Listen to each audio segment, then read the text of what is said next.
Cinema के शुरुआती दौर में फ़िल्में साइलेंट होती थी, उनमें कोई आवाज़ नहीं होती थी।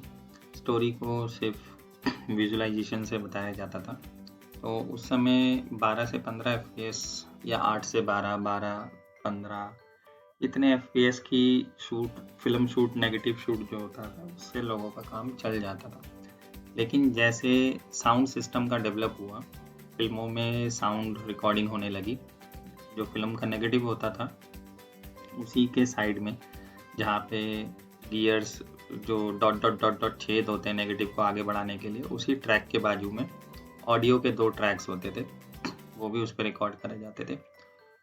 तो ऑडियो के आने पर फ़िल्मों में एक बहुत बड़ा बदलाव हुआ। जैसे मान लो कोई 10 एफपीएस पे शूट कर रहा है ऑडियो के साथ, कोई 12 एफपीएस पे शूट कर रहा है ऑडियो के साथ, कोई 15 एफपीएस पे शूट कर रहा है ऑडियो के साथ।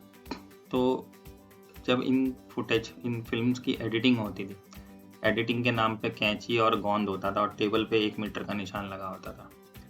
तो कैंची और गोंद मतलब नेगेटिव को जहाँ से कट मारना होता था, काट के दूसरे नेगेटिव से चिपका दिया जाता था। तो फिल्मों में ऑडियो रिकॉर्डिंग शुरू होने की वजह से हर कोई अपनी पसंद के एफपीएस पे काम करता था। पहले जब ऑडियो नहीं थी, अब ऑडियो भी साथ में आ गई। तो अब होने ये लगा कि जब ये सारे फिल्म नेगेटिव की एडिटिंग होने लगी, मतलब इनको काट के आपस में जोड़ा जाने लगा। जैसे मान लो किसी ने 10 एफपीएस पे शूट करा है, किसी ने 12 एफपीएस पे शूट करा है और साथ में ऑडियो भी रिकॉर्ड करी है, तो दोनों की लिप सिंक आउट होने लगी। मतलब एक्शन हाथ पैर पहले जा रहे हैं, ऑडियो बाद में आ रही है, ऑडियो पहले आ रही है, हाथ पैर बाद में जा रहे हैं, चल रहे हैं। तो वो जो डायलॉग के साथ हाथ पैर का मोशन था, वो मैच नहीं हो रहा था। रीज़न ये था कि अलग अलग एफपीएस, अगर मान लो मैं 12 एफपीएस पे चलूँ, पूरी फिल्म 12 एफपीएस पे काम कर रहा हूँ, तो ये ऑडियो वाली दिक्कत नहीं आ रही। लेकिन जैसे मान लो थोड़ा सा फुटेज मेरा 10 एफपीएस पे है, जैसे कई बार होता था पुराने ज़माने में, जैसे मान लो किसी को घूसा मार रहे हैं, घूसा मारने का जो एक्शन सीन है, उसको 12 की जगह अगर 10 पे शूट करो और जानबूझ के फिर 12 पे प्ले करो, तो हाथ का मोशन तेज़ी से आता है। मतलब थोड़ा सा फास्ट फॉरवर्ड मोशन बढ़ जाता है, तो ऐसा लगता है घूसा बड़ी तेज़ी से पड़ा।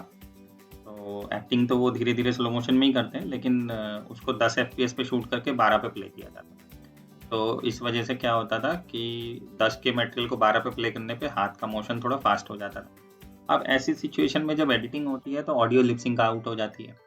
तो ये प्रॉब्लम फेस करने लगे। तो ऑस्कर जो है, अकादमी जो ऑस्कर हर साल बाँटा जाता है और जो अकादमी बाँटती है, अकादमी में बहुत सारे क्रिटिक्स होते हैं, जज होते हैं, साइंटिस्ट होते हैं, इंजीनियर होते हैं।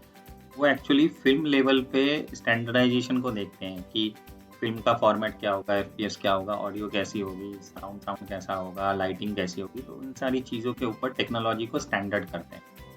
तो उन्होंने फिर स्टैंडर्डाइज़ेशन में क्या दिया कि अब से हर कोई 24 एफपीएस पे शूट करेगा। आइंस्टाइन ने बोला था कि 48, अभी भी बजट का मामला है, तो 12-15 को छोड़ के 24 पे आ जाओ। तो हर कोई 24 पे शूट करने का पहला बेनिफिट ये होगा कि ऑडियो में लिप सिंक नहीं होगा। कुछ भी शूट करो, 24 पे शूट कर रहे हो और ऑडियो साथ में, तो सिंक आउट नहीं होगा। दूसरा बेनिफिट ये है कि 24 एक ऐसा नंबर है जो 2, 3, 4, 6 और 12 के पहाड़े में आता है। और जैसे दुकान पे जाते हैं, बिजली का तार खरीदते हैं, तो दुकानदार क्या करता है, हाथ से कंधे के किनारे से हाथ तक नाप के दे देता है। तो लगभग इसमें 24 नेगेटिव हो जाते हैं, तो एक 24 फ्रेम आ जाता है। अगर फिल्म नेगेटिव के टाइम की बात करें, जैसे कोई तीर कमान धनुष उठा के तीर चढ़ा के हाथ खींचता है ना, तो हाथ में धनुष होता है मुट्ठी में, और तीर का दूसरा सिरा दूसरे कंधे तक जैसे हम लाते हैं, तो वो लगभग 1 मीटर होता है एक नॉर्मल स्टैंडर्ड आदमी के, डील डॉल वाले आदमी के साथ। तो इस 1 मीटर के अंदर 24 नेगेटिव आ जाते हैं। तो इसका मतलब अगर मैं हाथ से नेगेटिव का फीता खींचूँ और बीच में कट मारूँ, तो आधा सेकंड हो गया, अगर 1 सेकंड में 24 फ्रेम है। तो इस तरीके से काटने में भी ईज़ी है। बीच में कट मारोगे तो आधा सेकंड हो जाएगा। 12 नेगेटिव के बीच में कट मारोगे तो 6 हो जाएगा, 6 के बीच में मारोगे तो 3 नेगेटिव का हो जाएगा। तो इस हिसाब से एडिटिंग में जो सेकंड, 1 सेकंड में 24, आधा सेकंड, चौथाई सेकंड नापने का जो हिसाब है, वो ईज़ी हो गया।